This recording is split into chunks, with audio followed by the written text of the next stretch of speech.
Pa-subscribe naman po at pa-follow sa amin ni Abo. Marami pong salamat.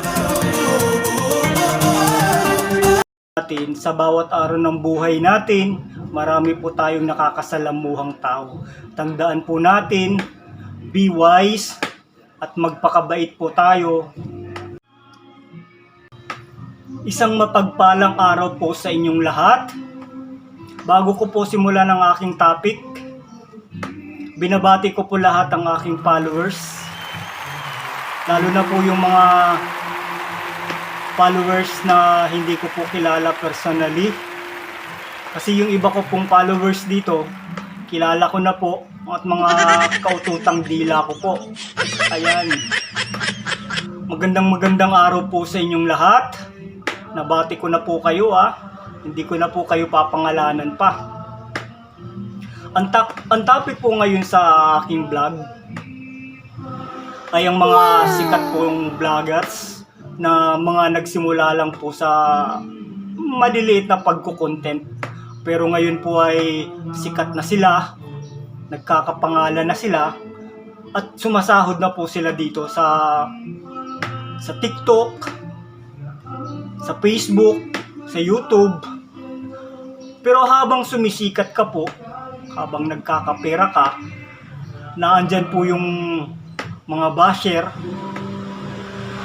lalo na po yung mga ibang vloggers na uubusan na po sila ng content.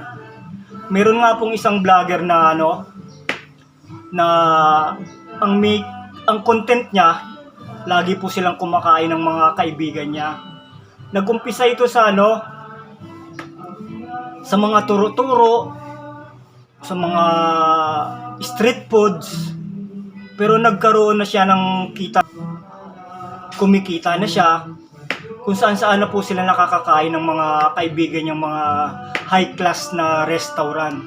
Pero sa kada kain po nitong babaeng ito, nagkakaroon siya ng hindi magandang expression sa siniserve sa kanyang pagkain. Minsan pa nga po nagmumura to. Kapag hindi na maganda yung pagkain na naserve niya, nagmumura siya. Siya po si Ellen Castro, yung tinaguriang pambansang yubab. Dati naman kinakain lang nito mga kwek-kwek, itlog, yan, sa mga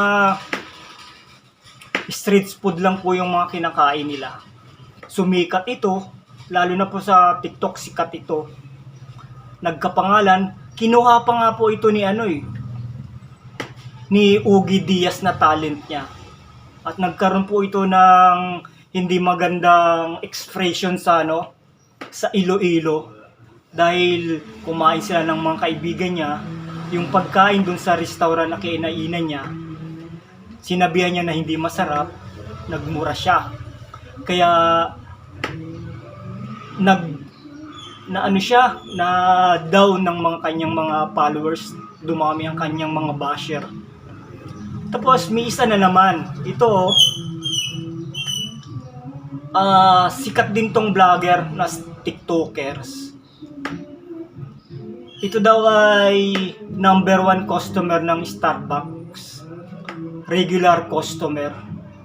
Di ba pag regular customer ka, dapat kilala ka na doon. Tinatawag parang 30 minutes na hindi pa siya natatawag. Yung pangalan niyang JP. JP ang pangalan nitong vlogger. 30 minutes na. Tinatawag naman din yung pangalan niya. Pero dapat pag regular ka ng customer, kilala ka na dun, diba? Nung tinatawag na yung pangalan niya, hindi siya lumalapit kasi ang tinatawag ata ay JB. Hindi siya lumalapit doon. Pero kung ikaw naman ang customer at naghihintay ka na ng 30 minutes, tatanungin mo, lalapit ka sa counter sasabihin, bakit wala pa po yung order ko? 30 minutes na. Nag-walk out daw po ito dahil ang pangalan niya ay JP, ang natatawag po ata sa counter ay JB. Kung ikaw naman ay nagkamali lang, pero kilala ka na dun na ikaw si JP? Bakit biglang-bigla naging JB ang pangalan mo? May isa pa, ito pa yung isang vlogger na ewan ko ba kung sumisikat ito o papalaos na kagad. Hindi pa nga sikat, papalaos na yumayabang na kagad.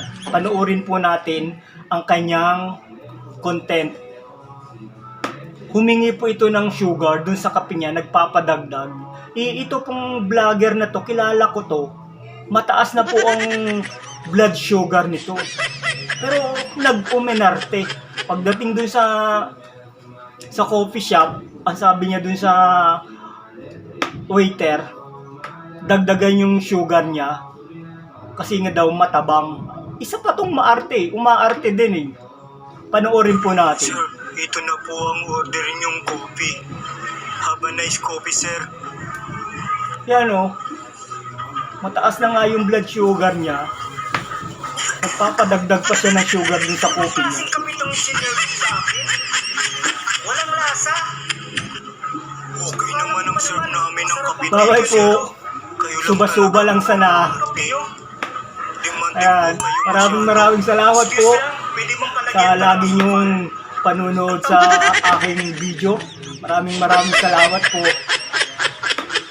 sa bawat araw-araw po nating ginagawa at sa dami po ng tao nating nakakasalamuha. Maging mabuti po tayo, maging mabait. Lagi po nating isipin kung mabuti ba, kung nakakasama ang ating sinasabi. Kahit po sikat na tayo, lagi po tayong magpakumbaba. Maraming salamat po sa inyong lahat. Thank you po. God bless.